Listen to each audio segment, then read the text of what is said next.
Today's thinking tool is the free energy principle, proposed by the British neuroscientist Carol Freston around 2005. You may have heard the term before, but you may not realize how powerful it is.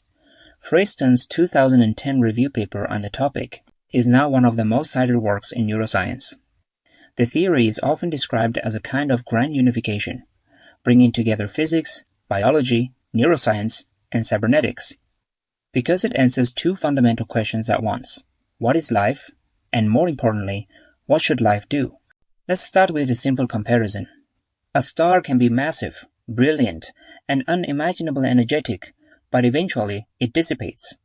It doesn't produce another star like itself.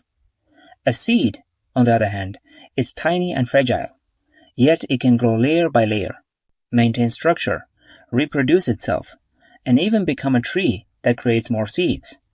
So what's the difference? From a physics perspective, disorder is the natural direction of the universe. Everything tends toward entropy, toward being spread out, indistinguishable, dissolved. But living systems resist that. Life is something that refuses to fully blend in. It maintains form, boundary, and identity over time. This doesn't violate the laws of physics, because if you include the environment, total entropy still increases. But as an open system, life manages to preserve its structure locally, and even replicate it. So how does it do that? If we understand that, we might learn how to live better. According to the free energy principle, life treats survival as an optimization problem. To keep existing without falling apart, a system must minimize its free energy. Let me explain this in the simplest way possible. Imagine you are a fish in water. How do you live well? Some philosophies say merge with nature. But if you fully merge with your environment, you stop being a fish. You become just water. Being water is easy. No boundaries, no identity, no need for perception or intelligence. You simply flow. But being a fish is hard, because you insist on having a shape, and with shape comes boundary. With boundary comes a distinction between self and not self, and once you have a self, you must prevent it from being erased. The second law of thermodynamics is constantly trying to erase you. So, to survive, you must stay in harmony with your environment. And to do that, you have two options. You can change yourself to better fit the environment, or you can change the environment or move to better fit yourself. In short, to live is to continuously align yourself with the world. This is the core insight of the free energy principle. Earlier theories describe life as stimulus response. See food, eat. See danger, run. But that's too slow. In a complex, changing world, reacting is not enough. A living system must be a prediction machine. You don't wait for the world to act on you. You anticipate it. Alignment means constantly predicting what will happen and ensuring that what you expect doesn't deviate too much from what you experience. Now, what exactly is free energy? In this context, you can think of it like this. Free energy approximately equal to surprise. Not emotional surprise, but statistical mismatch. The gap between what you expect and what actually happens. If you're a tropical fish evolved for 25 degrees Celsius water, and your sensors tell you the water is 25 degrees Celsius, no surprise. Low free energy. You're fine. If the water is 5 degrees Celsius, that's high surprise. High free energy. If you don't fix it, your system fails. So the principle is simple. Any system that persists over time must minimize surprise. To understand how this works, we need one key concept, the Markov blanket. Think of it as the interface between you and the world, the boundary that separates internal states from external reality. It has two sides, sensory states, how the outside affects you, active states, how you affect the outside. You never access the world directly. You only receive signals through your sensory interface. Likewise, you act on the world through your outputs. So survival depends on managing this interface well. Reliable input, effective output, stable coupling between inside and outside. Now, When your predictions don't match your sensory input, you have surprise, and you have two ways to reduce it. First, perceptual inference. Change your beliefs. You walk at night, see a shadow, think it's a ghost, then realize it's a tree stump. You update your model. Second, active inference. Change the word. You feel cold. Instead of changing your biology, you put on a coat or turn on the heater. Both reduce surprise. And active inference also includes exploration, going out to gather better information so your model improves. From this perspective, everything is about information, not just organisms, but cells, companies, even cultures. Any system that survives must run a loop. Prediction, then error, then update, or action.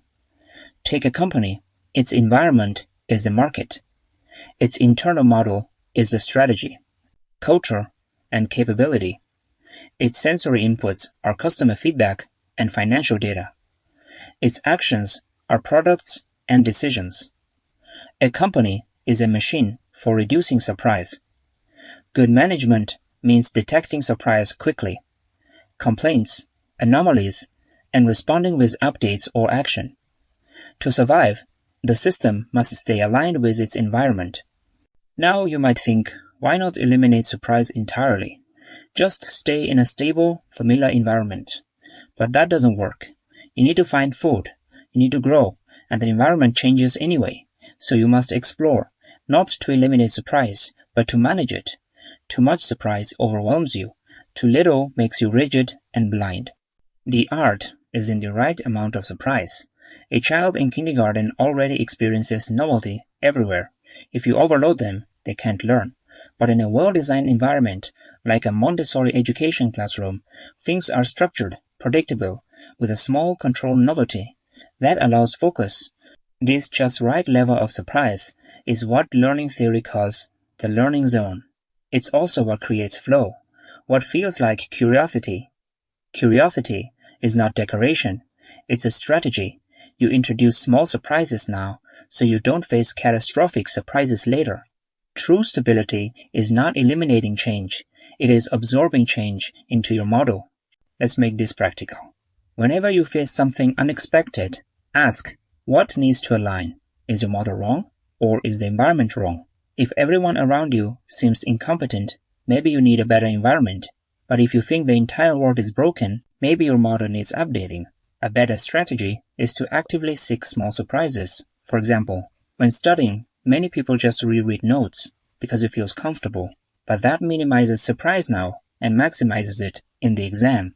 A better method is testing yourself. Expose errors early, reduce uncertainty. People often procrastinate, not because they're lazy, but because they anticipate high surprise.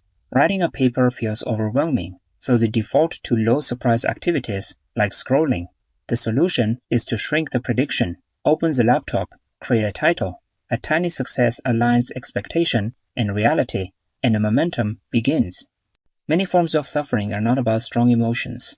They're about rigid models.